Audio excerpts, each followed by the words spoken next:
welcome to the new session of fluid mechanics where we will be discussing two major topics, excess pressure and capillarity.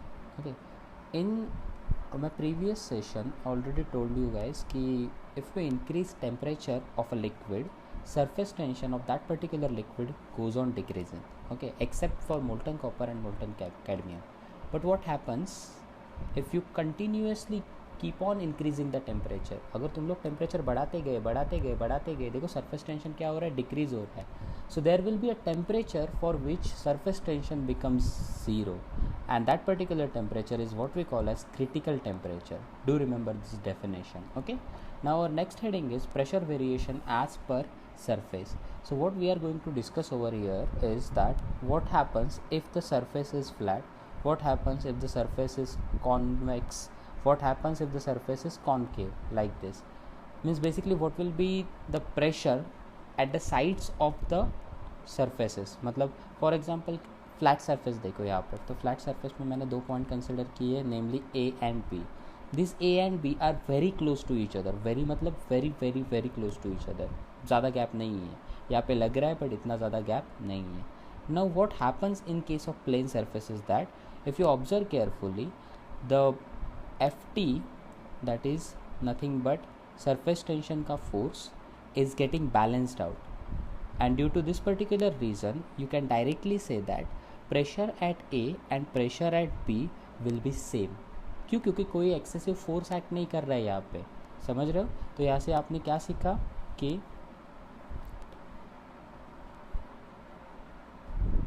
Pressure at A will be equal to pressure at B, है ना? For which surface? For plane surface.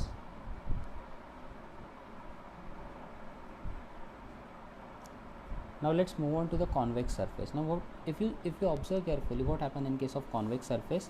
So if you do remember that force always acts tangentially. So अगर मैंने surface को tangent create किया, so this is the first tangent I am talking about, this is the second tangent I am talking about. Okay, अगर मैं इस tangent को resolve करूँगा, so I get something like this, one component like this, other component like this. Why don't I show it to you with the red pen? Okay, so समझो ये अपना एक left side वाला force देखो, तो इसके दो कंपोनेंट आएंगे, एक आएगा downward and one will be towards left, है ना.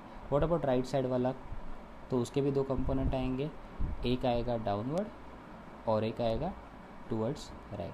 अभी ये जो एक दूसरे को बैलेंस करने वाले कंपोनेंट है, जैसे कि ये और ये तो कैंसिल हो जाएंगे, तो बचे क्या? बचे जो भी कंपोनेंट है सारे के सारे टूवर्ड्स डाउन जा रहे हैं. दैट मीन्स ये जो नीचे वाला कंपोनेंट है ना, ये वाला सेक्शन, यहाँ पे एक्सेसिव फोर्स अप्लाई हो रहा है. अगर वहाँ पे एक्सेसिव फोर्स अप्लाई हो रहा है तो क्या एक्सेस हो रहा है? Pressure. So using this particular logic you can conclude that pressure at B, मतलब जो बॉटम में है ना, पानी के अंदर है ना, वहाँ पे pressure at B will be greater than pressure at A. अभी तुमको पता है कि कर्व है ना, कर्व ऐसा होता है, तो उसका केव वाला जो बाजू होता है ना, ये केव वाला, उसको हम बोलते हैं कॉनकेव, और जिसके अपोजिट साइड वाला कॉन्वेक्स. हाँ, ये चीज़ याद रखना. तो अगर मैं इस पर्टिकुलर डायग्राम में देखना चाहूँ कॉनकेव एंड कॉन्वेक्स, तो ये जो सेक्शन है ये हो जाएगा कॉनकेव, और ये ऊपर वाला जो सेक्शन है कॉन्वेक्स. बाय द वे ये जो FA है, this is indicating the weight applied, या फिर जो भी एयर का वेट है ना, उसके वजह से जो फोर्स है ना, वो फोर्स इंडिकेट कर रहा है. Now why don't we see the other surface, that is concave surface? Now what happen in case of concave surface is that if you notice कि तुम्हारे कंपोनेंट कुछ ऐसे आते हैं, लाइक ना, क्योंकि सरफेस ऐसे जा रहा है तो सरफेस को टेंजेंट ऐसे ही बनेगा ना. Now if you resolve this particular component you get one component like this, one component ऐसे, और दो कंपोनेंट ऊपर आएंगे, है कि नहीं. जैसे कि रेड वाला राइट के लिए रिजॉल्व किया मैंने, I will use blue for the left, and you get something like this. Do you notice that there is excess force at the top now? Okay, excess force at the top. So you can say that pressure at A will be more than pressure at B. So you can say pressure at A location will be more than pressure at B. What do you conclude from this particular fact? एक बहुत simple सी चीज़ समझो कि फिर से वही चीज़ बताने वाला हूँ. जहाँ पे केव जैसा स्ट्रक्चर होता है ना, उसको हम लोग क्या बोलते हैं? कॉनकेव, है ना. देखो ऐसे यहाँ पे केव है, अंदर वाला सेक्शन केव थे, और फिर बाहर वाला क्या हो जाएगा, कॉन्वेक्स। तो पहले केस में तुम लोगों ने देखा कि अंदर की तरफ प्रेशर ज़्यादा था, सेकंड केस में देखा बाहर की तरफ प्रेशर ज़्यादा था। बट अगर लॉजिकली बोलोगे तो can you conclude one thing, that pressure is always greater at concave side than convex side, है ना। देखो कॉन्केव साइड में हमेशा प्रेशर क्या हो रहा है, ज़्यादा हो रहा है। So you can right one note over here that pressure at concave side is always greater than pressure at convex side। और ये चीज़ तुमको याद रखनी है क्योंकि आगे मुझे यूज़ करना है इसको कैपिलरिटी के अंडरस्टैंड करने के लिए।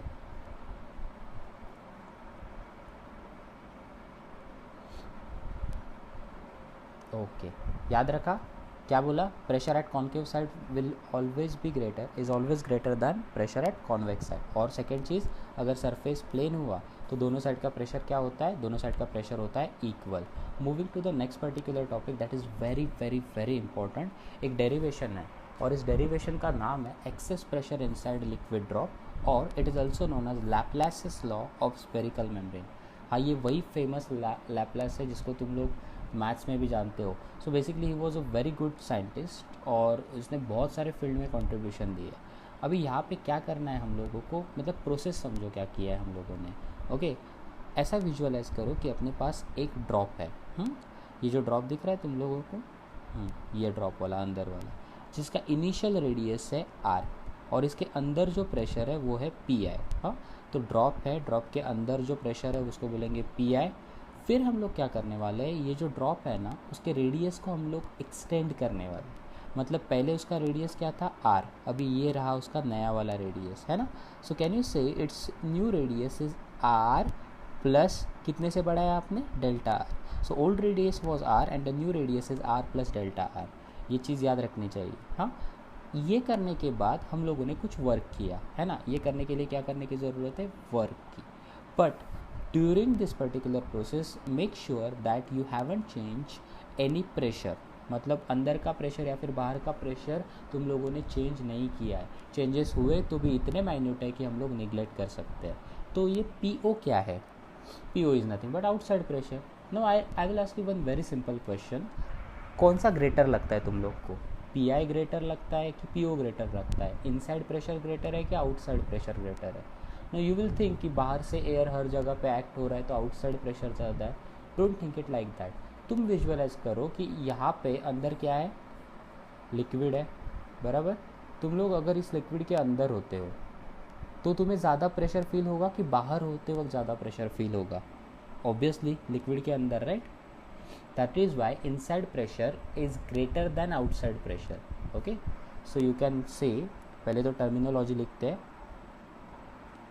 PI will be nothing but inside pressure, then PO is nothing but your outside pressure। तो अगर मुझे ये पूछा किसी ने कि इनसाइड प्रेशर कितने अमाउंट से ज़्यादा है, that is what is the excess pressure we are talking about, so we can calculate the excess pressure like this। So excess pressure is given as the difference between inside pressure and outside pressure, so we get PI minus PO। what is R? R is nothing but initial radius of drop। अभी देखो derivation चालू करने वाले हैं हम लोग, और derivation में कैसे करेंगे। अभी पहली चीज़ है हम लोग एरिया निकालेंगे, initial surface area. Okay so initial surface area, मतलब अभी तक मैंने एक्सपांड नहीं किया है। Okay initial surface area, let's say that will be A1। सो A1 is equal to, what is the surface area of a sphere, क्योंकि drop तो स्फीयर शेप में होता है ना due to surface tension, it is 4 pi r square। I hope nobody has any issue with this। Now let us increase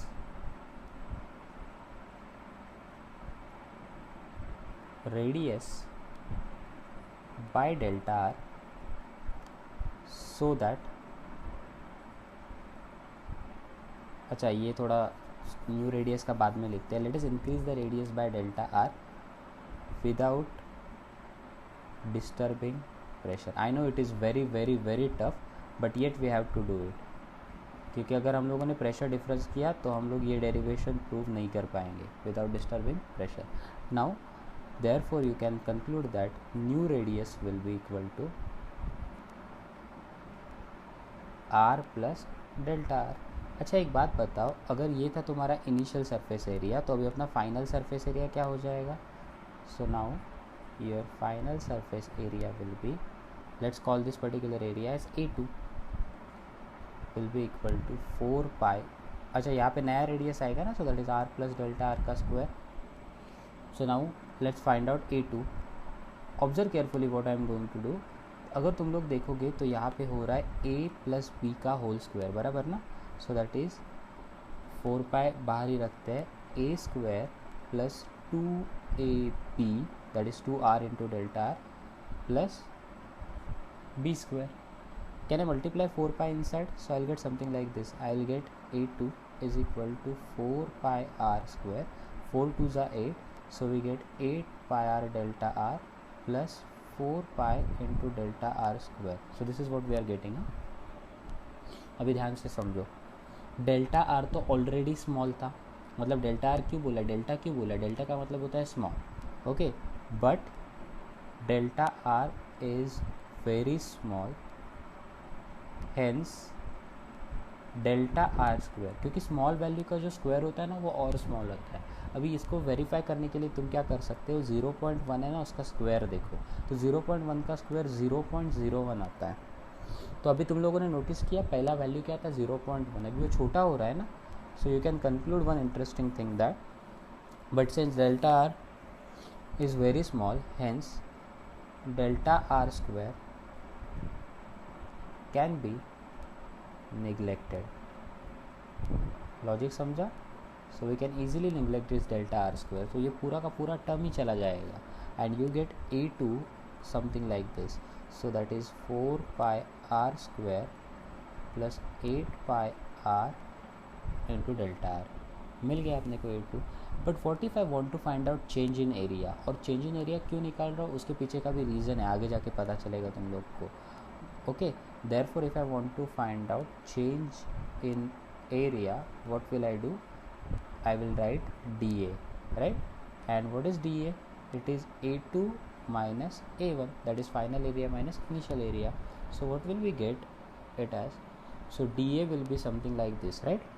अभी A2 याद करो क्या था, it was 4 pi r square plus 8 pi r delta r. This was A2 minus A1 क्या था, A1 था 4 pi r square. Do you notice one interesting thing, that is plus minus will get cancelled and you get dA as something like this. Now do you remember the definition of surface tension? Surface tension के दो formula हम लोगों ने पढ़े, that is one is force per unit length. So एक formula ये था T is equal to F by L और दूसरा फॉर्मूला था dW divided by dA. Now using that formula we can conclude that dW is equal to T into dA. Then I am going to use this particular formula right now, okay. So let's use this formula. Now dW is equal to T into dA. Therefore you can put dA from the upper section, so we get T into 8 pi r delta r. Let this be equation number 1, and if I am writing this as equation number 1, that means in future I am going to use this particular thing. Also work done has one more formula, right?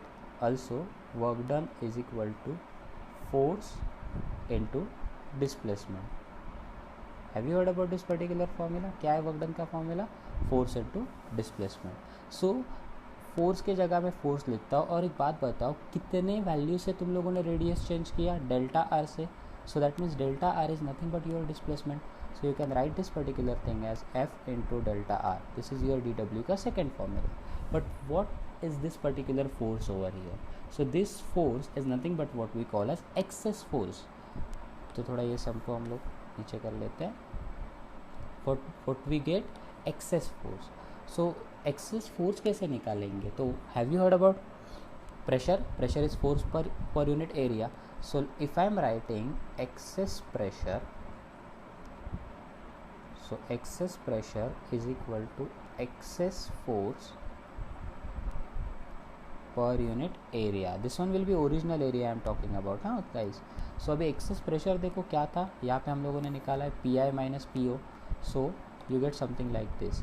So you get PI minus PO is equal to F, and area is nothing but surface area, that is 4 pi r square. So what will be your value of F? Your value of F will be PI minus PO into 4 pi r square, है कि नहीं? अभी क्यों ना मैं इसको यहाँ पे पुट करूँ, so you will directly get something like this.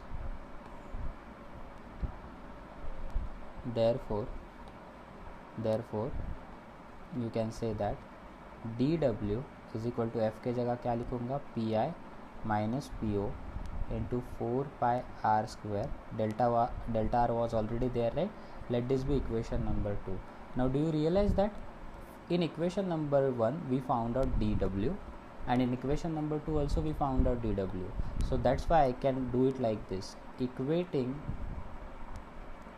1 and 2, and once I equate 1 and 2 I get something like this. So 1 वाले equation में क्या था, पहले 2 वाला लिखता हूँ.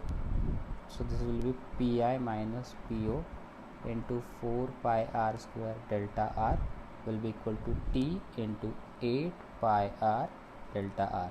Now let's see what are the things that will get cancelled out. So we can cancel out delta r. So delta r get cancelled. 1 r will get cancelled. Okay, then pi will get cancelled. 4 1s and 4 2s, है ना? तो ये सब solve करने के बाद what do we realize? We get something like this, that is PI minus PO will be equal to, यहाँ पे 2 था already, 2 times T, and don't forget 1 r is remaining over here, so वो r हम लोग right side पे भेजेंगे. So we get PI minus PO as 2T by r. Okay, let me just create new page and let me just copy this particular sum over here so that it won't give us any trouble. Okay, so now what I'm going to do is that, तो अभी यहाँ पे मुझे PI minus PO is equal to 2T by r मिला. ये बहुत important सा formula है एक्सेस प्रेशर का, मिला ये formula. But this particular formula is true for drops only. Okay, या फॉर ड्रॉपलेट बोलो या फिर फॉर ड्रॉप बोलो. But what if you are talking about bubble? Okay, so now let's derive that particular formula. So what if you are talking about for air bubble, या फिर simply bubble बोल दो, कोई issue नहीं है, bubble बोलते हैं. तो do you remember this particular thing, that bubble has air inside as well as outside. So that's why जो भी तुम्हारा फॉर्मूला में मैं सरफेस टेंशन तुम्हें लिखने को बोलता था, उसको क्या बोलता था, डू डबल इट, है कि नहीं? So that's why you can write PI minus PO will be equal to T के जगह क्या आएगा, 2T. So this will become 2 into 2T, that is 4T by r. Okay, you have to remember this particular thing. This formula is true for bubble. तो ये formula भी याद रखो. Bubble के लिए क्या है, 4T by r, और ड्रॉप के लिए क्या है, 2T by r. Now let's solve this particular sum that is based on the new formula that you learn. Okay, so this is the question in front of you. Question क्या बोलता है, what should be the diameter of a water drop? मतलब उन्होंने क्या पूछा है, they want us to find out diameter so that the excess pressure inside it is 80 Newton per meter square. So what they have given us is PI minus PO, which is 80 Newton per meter square. Make sure that all units are in SI. Okay, या फिर अगर ज़्यादा unit CGS में है तो जो एक unit SI में है उसको CGS में कन्वर्ट करो, but keep all the unit in same form. Now over here they have given a surface tension of water as 7.27 into 10 raised to minus 2 Newton per meter. Now you just have to find this particular thing. अभी देखो क्या है, drop है कि bubble, पहले check करो. So they are talking about drop. So for drop we just learn the formula right now, right? So for drop you can say that Pi minus Po is equal to 2T divided by R. So Pi minus Po is 80, 2 into 7.27 into 10 raised to minus 2 upon the radius, है ना. तो यहाँ से radius मुझे मिलेगा. So if I want to find out radius I get something like this. I get 1.8 into 10 raised to minus 3 meter. Now 10 raised to minus 3 meter can be easily converted into mm, so we can write it as 1.8 mm, है ना. फिर अभी क्या किया, ये radius निकाला. मुझे तो ये पूछा गया है कि डायमीटर क्या होगा. So diameter is twice the radius, so it is 1.8 into 2 that is 3.6 mm. So this is your final answer. I hope समझा कैसे तुम लोग को ये सॉल्व करना है. Okay, now we will be moving about our next topic that is capillary action. अभी capillary होता क्या है, तो पहली बात तो कैपिलरी वर्ड कहाँ से आया वो समझो. कैपिल मीन्स हेयर लाइक, ओके, और हेयर लाइक ट्यूब्स होते हैं जिसका साइज़ होता है अप्रॉक्सीमेटली 1 mm जितना, ओके. इतने छोटे डायामीटर के ट्यूब्स होते हैं, 1 mm डायामीटर के ट्यूब. अभी होता क्या है इस ट्यूब में, अगर ये ट्यूब को तुम लोग वाटर में सबमर्ज करोगे so the liquid will rise in that tube. और राइज होता है बहुत सारे बायोलॉजी के एक्सपेरिमेंट में हम लोग कैपिलरी ट्यूब यूज़ करते हैं, तो तुम्हारे लैब्स में वो अवेलेबल होंगे. अगर नहीं है then also you can buy it. It is not that much costly and it is not that much dangerous. तो आराम से बाई कर सकते हो, you can do this experiment. But what happens in some cases, right, कि mercury जैसा case है, तो वहाँ पे जब तुम लोग कैपिलरी ट्यूब इंसर्ट करते हो तो मर्क्यूरी राइज नहीं होता, मर्क्यूरी फॉल होता है. तो मतलब कैपिलरी ट्यूब में ज़रूरी नहीं कि लिक्विड हमेशा राइज हो. इसलिए डेफिनेशन क्या है कैपिलरी ट्यूब का, द फिनोमिनॉन ऑफ राइज और फॉल, क्योंकि राइज भी होता है और फॉल भी होता है, of a liquid inside a capillary tube when it is dipped in the liquid is called capillarity. फिर से पढ़ो, द फिनोमिनॉन ऑफ राइज और fall of a liquid inside the capillary tube when it is dipped in the liquid is called capillarity. And capillarity हम लोग को कहाँ दिखता है, तो पहला oil rises up the wick of a lamp.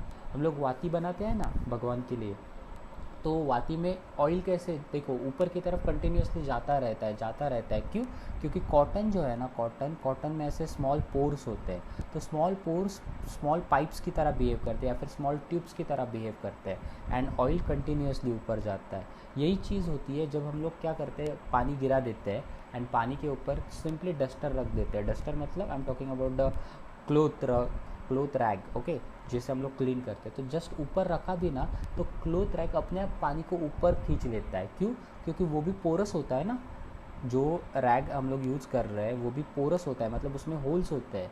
ये होल्स कैपिलरी ट्यूब की तरह बिहेव करते हैं. नेक्स्ट, वाटर राइजेस अब द क्रीवाइसेस इन अ रॉक. कुछ लोकेशन में कैसे होता है कि पानी अपने आप ऊपर चढ़ता है, और ये क्यों होता है पता है, वही क्रीवाइसेस मतलब छोटे छोटे होल्स होते हैं, कैपिलरी की तरह बिहेव करते हैं. Then sap and water rises to the top most leaves in a tree. नीचे से दैट इज़ रूट्स में से पानी ऊपर जाता है. क्यों, capillary action. Blotting paper absorbs ink. तो ये बहुत सारे एग्जाम्पल्स है. अपार्ट फ्रॉम दैट पता है कि पुराने ज़माने के पेन में इंक कैसे भरते थे, तो वो मोर पंख यूज़ करते थे, पता है, इंक लिखने के लिए मोर पंख. तो मोर पंख को इंक में डिप करते थे, तो जैसे ही उसको डिप करते थे तो इंक अपने आप ऊपर चढ़ जाता था. You might have seen this particular thing in Harry Potter movies, है ना, क्विल में अपने आप इंक भर जाता है. Okay, now moving to the next topic, capillary fall. Actually में कैपिलरी फॉल होता क्यों है, या फिर मतलब ऐसे बोल सकते हैं हम लोग कि लाइक लिक्विड नीचे क्यों गया या फिर लिक्विड ऊपर क्यों गया, ये ऐसा क्यों होता है. ओके, सो उसके लिए तुम लोग को थोड़ी बहुत चीज़ें समझनी चाहिए कि पहली चीज़ ये कहाँ पे होता है. It happens in case of mercury. तो मर्क्यूरी के केस में होता है ये. ओके, अभी क्यों होता है उसका रीज़न समझो. Can you see this particular thing, C and D. तो सी एंड डी के आजू बाजू में जो सरफेस है, ये जो सरफेस है उनके बीच में, वो सरफेस कैसा है, ऑलमोस्ट फ्लैट है. कैसा सरफेस है, वो फ्लैट है. Since this particular surface is flat you can directly say that pressure at C is equal to pressure at D. Reason क्या है, फ्लैट सरफेस। सिखाया था ना मैंने, फ्लैट सरफेस में प्रेशर क्या होता है, इक्वल होता है।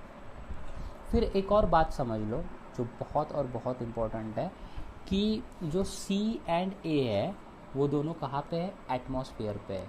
And that is why you can directly say that PC is equal to PA, क्योंकि दोनों एटमॉस्फेयर में, तो एटमॉस्फेरिक प्रेशर क्या होगा, और ऑलमोस्ट सेम हाइट पे है, तो एटमॉस्फेरिक प्रेशर क्या होगा, सेम होगा। सो इसका रीज़न क्या है, एटमॉस्फेरिक प्रेशर। चलो, तो दो चीज़ें मैंने लिखी।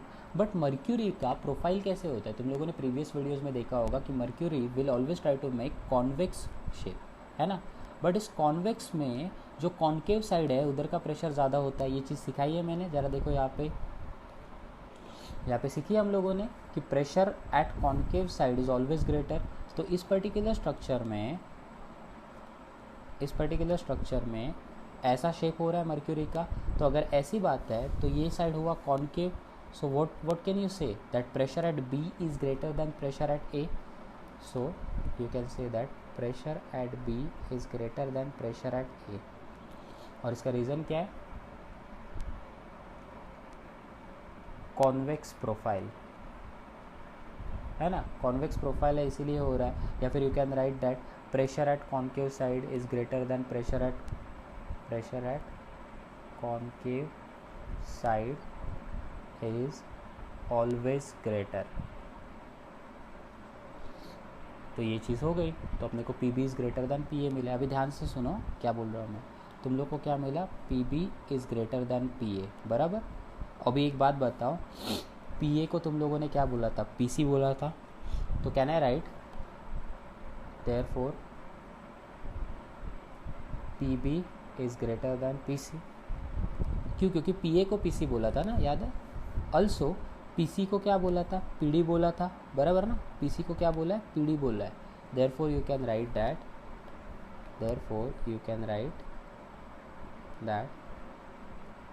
PB is greater than PD, है ना। और इसका रीज़न क्या है, रीज़न तो सेल्फ एक्सप्लेनेटरी है। यहाँ पे देखो, यहाँ पे मैंने बोला है PC is equal to PD flat surface, है ना। PC is equal to PA atmospheric pressure. फिर मैंने क्या बोला कि PB is greater than PA, and then मैं जस्ट चेंज कर रहा हूँ, मैं A के जगह C लेके आया, फिर C के जगह D लेके आया। बट सर क्यों, क्योंकि एक चीज़ प्रूव हो गई कि pressure at B will be greater than pressure at D, है ना। So this particular thing will be at high pressure. तो ये जो चीज़ है ना, this will be at high pressure and this particular चीज़ will be at low pressure. तो लिक्विड क्या करेगा, liquid will always try to flow from high pressure to low pressure, right. So liquid कैसे फ्लो होगा, B से लेके ऐसे, है ना। तो ऑब्वियसली अगर लिक्विड यहाँ से बाहर आ रहा है तो what will you get, you will get drop in the level of mercury, बराबर कि नहीं। लॉजिक समझा। तो यहाँ का लेवल ड्रॉप होगा और दूसरी जगह राइज होगा। इसीलिए जो कैपिलरी ट्यूब है, वो कैपिलरी ट्यूब में फ्लूइड नीचे चला जाता है। Okay, so you can say that PB is greater than PD and then liquid will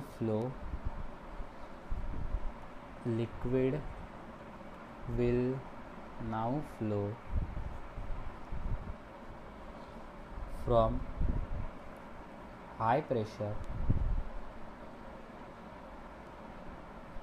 to low pressure, and this is how you get after वाला डायग्राम, जो यहाँ पे दिखा है ना तुम लोग को, जहाँ पे ड्रॉप दिख रहा है, वो वाला diagram. Okay, shall we go to the next particular topic. तो अभी हम लोग देख रहे हैं capillary rise. Now what happens in case of capillary rise is that कि सेम चीज़ें देखेंगे हम लोग, प्रेशर वगैरह की वैल्यूज़ देखते हैं। तो पहला वैल्यू क्या देखेंगे हम लोग, ये सरफेस कैसा है, देखो ये सरफेस फ्लैट है। अभी इन्होंने डायग्राम थोड़ा सा इनकरेक्ट बनाया क्योंकि कैपिलरी ट्यूब छोटा होता है, तो जो तुम्हारा कॉन्केव प्रोफाइल है ना, वो कॉन्केव प्रोफाइल कुछ इस तरह से दिखता है। So it is more like this, okay. So this is the concave profile I am talking about. थोड़ा कॉन्केव दिखना चाहिए ना। Okay, so let's see what you can say about this particular things। Flat surface है तो दोनों का pressure क्या हो गया, same. So you can say that PC is equal to PD। The reason is what, the reason is flat surface. Next बात बोलो, क्या दिख रहा है तुम लोगों को, can you say C and A equal है, क्यों इक्वल है, क्योंकि एटमॉस्फेरिक प्रेशर है. So you can directly say that P C is equal to P A. Reason क्या है? Atmospheric pressure. अभी एक बात बताओ, ये जो प्रेशर दिख रहा है तुम लोग को, ये वाला ए एंड बी, तो ए एंड बी में किसका प्रेशर सबसे ज़्यादा होगा? दिमाग लगा के बताओ. कौन सा साइड कॉन्केव है? ऊपर वाला है ना, ए वाला साइड कॉन्केव है ना. तो pressure at the concave side is always greater than the pressure at convex side, बराबर. So you can say that P A is greater than P B. And what is the reason behind it? A is at concave side. या फिर you can right जैसे मैंने ऊपर वाला लिखा है, pressure at concave side is always greater than pressure at convex side. हाँ, तो अगर ऐसी चीज़ है तो कैन यू से पी ए के जगह में पी सी लिख सकता हूँ और पी सी के जगह में पी डी लिख सकता हूँ, है ना. सो directly you can write that P A is, अच्छा पी ए के जगह लिखना है अपने को ना, पी ए के जगह क्या लिखना है? P D. So you can write that P D is now greater than P B. कहाँ का प्रेशर ज़्यादा है? डी का. अगर डी का मतलब यहाँ का प्रेशर ज़्यादा है तो ये साइड का भी प्रेशर ज़्यादा है. So you can directly conclude something like this. अभी जो लिक्विड है वो high pressure to low pressure flow होगा, मतलब ये साइड से लिक्विड ऐसे जाएगा और ये साइड से ऐसे, और ये लिक्विड ऊपर चला जाएगा टू सम हाइट h. समझा अभी लॉजिक कैसे हुआ? तो ये हुआ capillary rise on the basis of, क्या बोला इसको? Capillary rise on the basis of pressure theory. ऐसा क्वेश्चन आता है, एक्सप्लेन कैपिलरी राइज और capillary fall on the basis of pressure theory. तो ये चीज़ होती है ये. Okay, moving to the next particular topic, that is now we are going to derive the expression for capillary rise, and there are two methods to do it. One is using pressure difference and the other method is to use the formula for forces या फिर equilibrium of forces. Now let's begin with the derivation. The first derivation is easy according to me, so for time being let us just ignore this diagram. ऐसे visualise करो कि कुछ ऐसी ही चीज़ ही नहीं है. Okay, अभी देखो ये डेरिवेशन कैसे स्टार्ट होता है और कैसे ख़त्म होता है, फटाफट ऐसे मस्त एकदम. अभी ये जो प्रेशर हो रहा है या फिर लिक्विड हाइट की वजह से जो प्रेशर हो रहा है वो प्रेशर इक्वल होना चाहिए एक्सेस प्रेशर जितना, और ये रूल होता है कैपिलरिटी का, है ना. तो अभी हम लोग कैसे लिखेंगे देखो,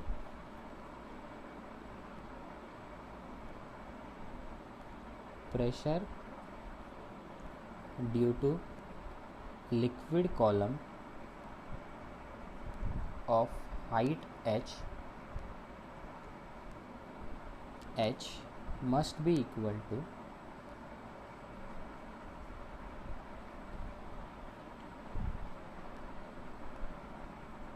difference या फिर equal to the excess pressure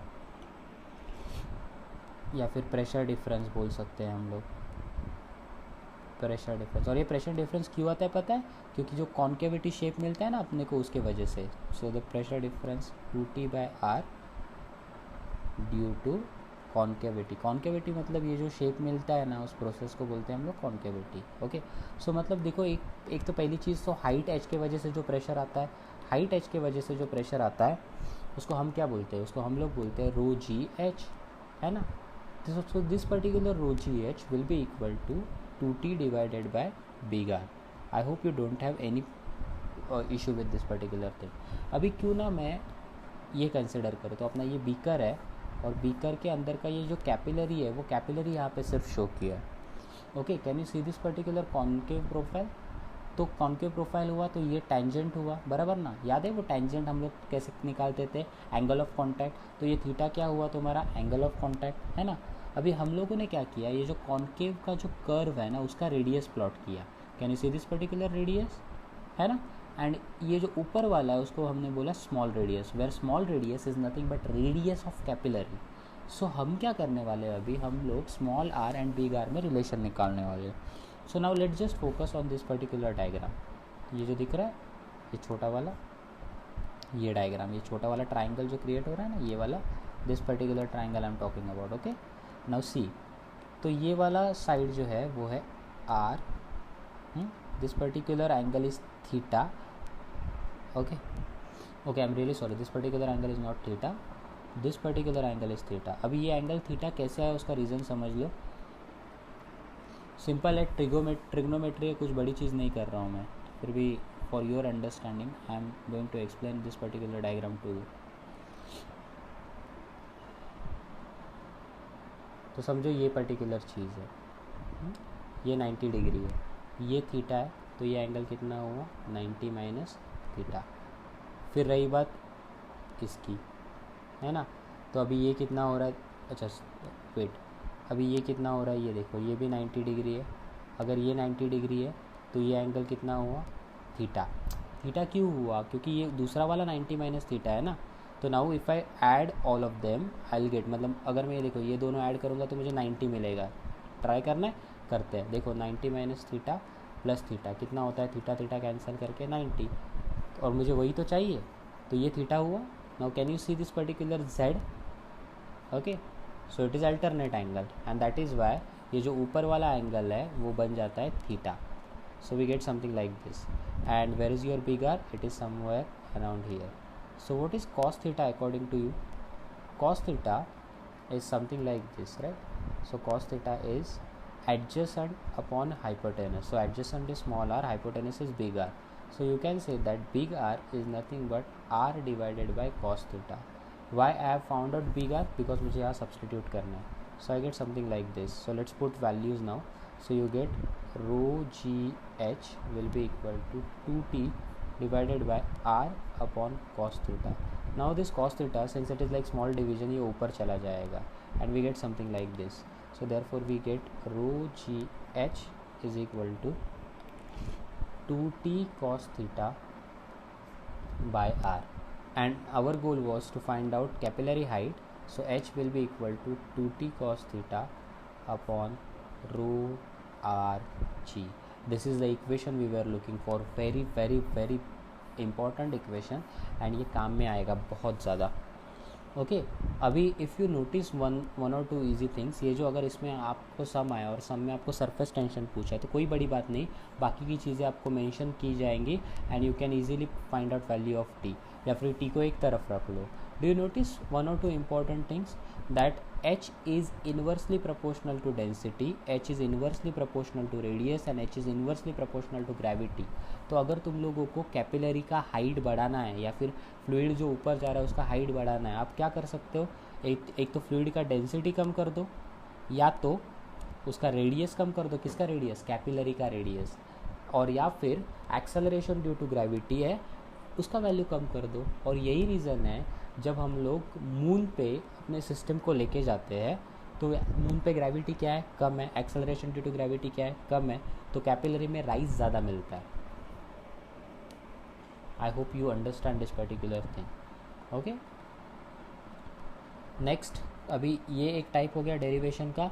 अभी थोड़ा सा एक little bit tricky type consider करते हैं हम लोग, second type, which is nothing but method two using forces.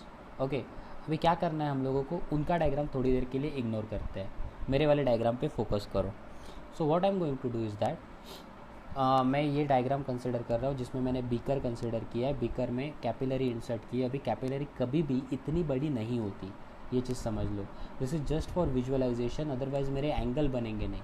Now what I am going to do is that I am going to draw the forces, okay, the tangential force I am talking about. तो ये tangential forces कैसा आता है, कुछ इस तरह से आता है ना, ऐसे, या फिर यू कैन से इट इज़ लाइक दिस। हाँ, ये थोड़ा बड़ा हो गया ना, इसको छोटा कर देते हैं। But for every action there is equal and opposite reaction. तो अगर ये फोर्स ऐसे लग रहा है तो ग्लास के ऊपर भी एक फोर्स डेवलप हो जाएगा, so that I can show something like this, है ना। तो ये ऊपर के डायरेक्शन में एक फोर्स आ गया और यहाँ पे भी एक फोर्स आ गया। दिस इज जस्ट रिप्रेजेंटेशन, ध्यान से सुनो। Okay, so this particular force I can denote it by F T. नीचे भी एफ टी था, ऊपर भी एफ टी है। अगर ये एंगल थीटा होता है तो ये एंगल क्या होगा, theta, just like that. What will be this angle, theta. अगर तुम लोग विजुअलाइज करोगे तो ये पर्टिकुलर एफ टी के दो कंपोनेंट आएंगे, बराबर ना। So why don't I resolve this component. So F T का एक कंपोनेंट आएगा ऊपर की तरफ ऐसे, और एफ टी का दूसरा कंपोनेंट आएगा यहाँ की तरफ ऐसे, है ना। What about this particular second component, यहाँ पे ऐसे और यहाँ पे ऐसे।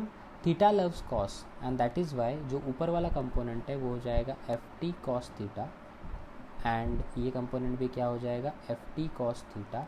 What about this particular component, that would be F T sine theta, और ये कंपोनेंट ये भी क्या हो जाएगा F T sine theta. And this is how you get the proper diagram that we are talking about. अभी होता ये है कि एफ टी साइन थीटा यहाँ पे और यहाँ पे equal in magnitude and opposite direction है, तो वो कैंसिल होने वाला है, तो अपने पास एफ टी साइन थीटा का कुछ इंपॉर्टेंस नहीं रहता, तो उन्होंने उसको शो भी नहीं किया है. देखो डायग्राम यहाँ पे उन्होंने क्या किया है, सिर्फ इतना सेक्शन जूम इन करके बताया. उन्होंने देखो ये कॉन्केव शेप बनाया, ये एफ टी बनाया, एफ टी का ये कंपोनेंट बनाया एफ टी कॉस थीटा. फिर एक और चीज़ होती है जो लिक्विड के केस में एक्ट होती है, that is nothing but weight of this particular element, right. So let's say this weight is nothing but M G, और ये जो हाइट है लिक्विड का, that height is nothing but H. So let's say this is the height I am talking about. अभी ध्यान से देखना क्या क्या करने वाला हूँ मैं. तो अगर मुझे ये एफ टी निकालना है, that is surface tension, so you already know ना फॉर्मूला सरफेस टेंशन का. क्या होता है सरफेस टेंशन का formula, we know the very famous step, that is surface tension is force, इस अपने केस में हम लोगों ने इसको एफ टी से डिनोट किया है ना, force per unit length. But अगर तुम लोग विजुअलाइज करोगे ना, लेंथ मतलब हम लोग कौन से मॉलिक्यूल्स देख रहे हैं, वो मॉलिक्यूल्स जो ग्लास को चिपके हुए हैं. मतलब for example can you see this particular section, ये वाला गोल, क्या मैं इस कर्व को यहाँ पे बना सकता हूँ, let's say something like this. Okay, now see what I am going to do is that कि ये जो पर्टिकुलर रिंग है उसमें हम लोगों ने सिर्फ दो मॉलिक्यूल के ऊपर फोकस किया था, one molecule at the left, one molecule at the right. Okay, so if I try to make the particular diagram, थोड़ा सा अच्छा डायग्राम बना देते हैं, इंप्रेशन अच्छा गिरेगा.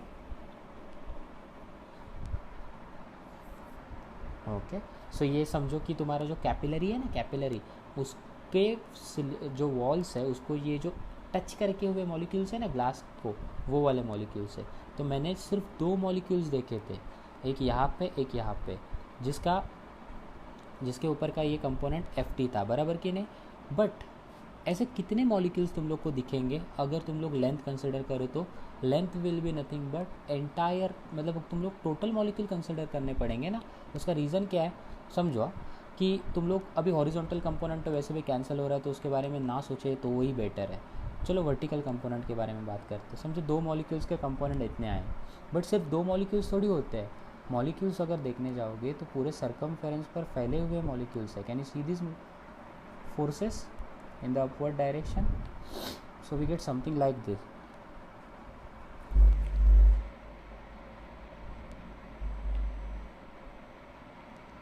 And that's how you get particular forces. But if you observe carefully कि अगर हम लोग दो मॉलिक्यूल्स बोलेंगे तो मेरा जो मेरा फोर्स है वो ट्वाइस आ जाएगा, बट यहाँ पे मुझे पूरा का पूरा सरकमफेरेंस कंसिडर करना है कि नहीं. एंड दैट इज़ वाई मेरा L will be equal to 2πr. सो मेरा फोर्स का formula will become T will be equal to Ft upon L के जगह आएगा 2πr.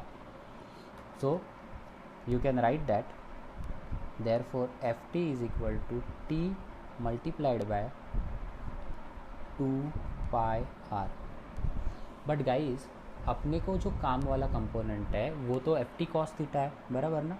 therefore you can say vertical component of this force, that is this total force, will be equal to, let's say FTV, vertical component will be equal to T into 2πr into cos theta. Reason क्या है, देखो vertical component का value देखो क्या आया था अपने को आया था FT cos थीटा, है ना. तो मैंने क्या कंसिडर किया यहाँ पे FT into cos थीटा. चाहिए तो एक स्टेप बढ़ा देते हैं, बट तुम लोग को समझना चाहिए. सो this is FT into cos theta. So we get something like this, we get Ft into V is equal to T into 2πr into cos theta. But ये पर्टिकुलर वर्टिकल कंपोनेंट कौन balance कर रहा है, या फिर किसके साथ balancing हो रहा है, mg के साथ, बराबर ना. mg उसको बैलेंस करने की कोशिश कर रहा है. So you can say that but vertical component is balanced bye but vertical component is balanced by mg. Therefore you can write this like this: F tangential vertical will be equal to mg. But mass क्या होता है? Mass होता है density into volume, so you can write it as density into volume. And what is volume of cylinder? क्योंकि ये देखो, ये अगर जो कैपिलरी तुम लोग कंसिडर कर रहे हो, कैसा है, कैसा शेप है ये? This is nothing but cylinder. And what is the volume of cylinder? Isn't it pi R square H? और हाइट जितना होगा उतना सिलेंडर होगा. So you can write that volume is nothing but pi R square H. So you get rho into volume की जगह क्या लिखा? Pi R square H into g. Now let us put ftv का value over here, है ना? So let's put that value. We get t into 2 pi r cos theta is equal to rho pi r square h into g. Now let's see what are the forces that will get cancelled. Pi forces बोल रहा हूँ, parameters r cancel. Then is there anything I can cancel? No. So what I'm going to do is that I'm going to keep h at one side. I'll get something like this: h is equal to, don't forget यहाँ पे already 2 बचा हुआ है, तो ये हो जाएगा 2t cos theta. And right hand side का जो रो एक r था और एक g था, बराबर. So we get rho R G, and we get the exact same relation जो हम लोग को पहले वाले मेथड से मिला था. याद है ये वाला मेथड जहाँ पे क्या मिला था? h is equal to 2t cos theta upon rho R G. यहाँ पे भी क्या मिला है? h is equal to 2t cos theta upon rho R G, and we get the same equation. The choice is yours if they don't ask you to solve with a specific method. जो तुम लोग को अच्छा लगे वो करो, it's your choice, no issue. But अगर specific method mention किया है, yes, then you have to apply that particular specific method. Now let's solve this particular sum. Okay, तो अपने को ये सम में क्या दिया है? A capillary tube of radius 5 × 10⁻⁴ metre. So let's first write down given. So given में मुझे दिया है r is equal to 5 × 10⁻⁴ metre. मतलब लिटरली 0.5 mm का कैपिलरी है, छोटा है बहुत. Is immerse in a beaker filled with mercury. तो मर्क्यूरी है, ये पता चल गया. ठीक है, मर्क्यूरी का डेंसिटी भी दिया है. They are so kind towards you. 13.6 × 10⁻³ तो वो भी लिख लेते हैं हम लोग. सो रो कितना दिया है? 13.6 × 10⁻³ kg/m³. फिर आगे क्या बोला? The mercury level inside the tube is found to be 8 × 10⁻³ अभी ध्यान से याद रखना कि यहाँ पे हम लोग मर्क्यूरी की बात कर रहे हैं, और मर्क्यूरी में राइज नहीं होता, फॉल होता है. और ये फॉल को डिनोट करने के लिए हम लोग निगेटिव साइन यूज़ करते हैं. So this is h is equal to -8 × 10⁻³ metre. याद रहेगा, निगेटिव साइन क्या इंडिकेट करता है? Negative sign indicates fall. ये चीज़ याद रखनी चाहिए, फॉल. अगर यहाँ पे दूसरा कोई राइज होता तो मैं उसको प्लस ही कंसिडर करता. Determine angle of contact between mercury and gas. सो मुझे क्या निकालना है? I want to find out theta is equal to question mark. बहुत इंपॉर्टेंट सी चीज़ है, थीटा निकालना है. If the surface tension of the mercury is given to be, तो सरफेस टेंशन भी दिया है 0.465 Nm/m. You don't have to remember surface tension of any of the fluid, it will be provided, but yes, you do have to remember sometimes the density of mercury. So ये सारा given data मिल गया मेरे को 2 find भी पता चल गया. now let's use our formula. अभी कैपिलरी का क्वेश्चन है, तो कैपिलरी में मैंने तुम लोग को एक ही फॉर्मूला सिखाया, बराबर कि नहीं? That is h is equal to 2t cos theta upon rho R G. So let's use that formula.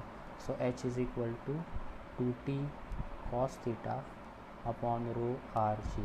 let's just put values that are present over here. so पहली बात तो cos theta को चाहिए तो एक जगह ला सकते हो, but I'll do that later on. नहीं, चलो अभी कर लेते हो. so you can write cos theta as h rho rg divided by 2t. now let's put values. h is negative 8 × 10⁻⁻3. density is 13.6 × 10⁻. I think I should have written it at the bottom. Okay, h कितना है -8 into 10⁻³ then I put the values.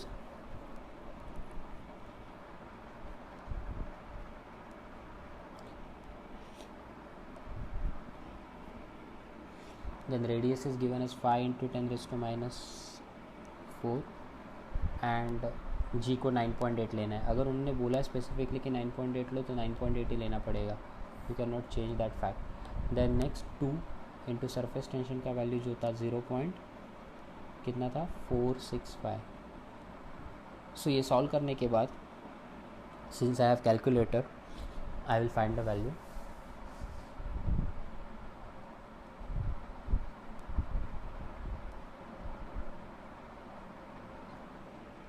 So we get cos theta as -0.5732.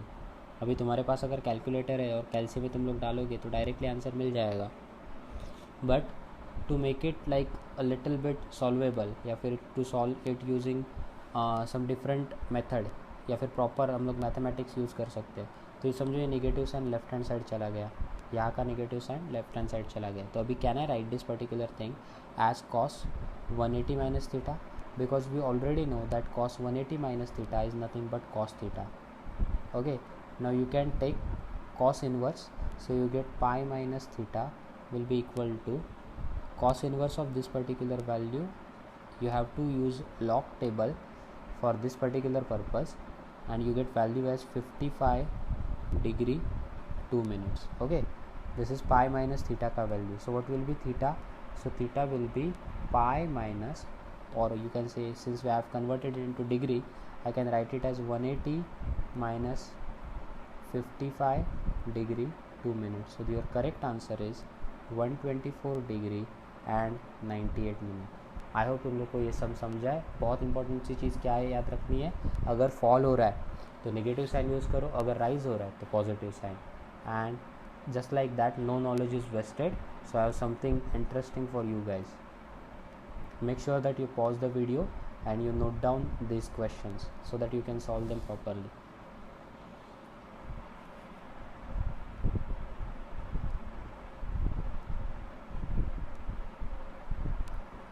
See you in the next session.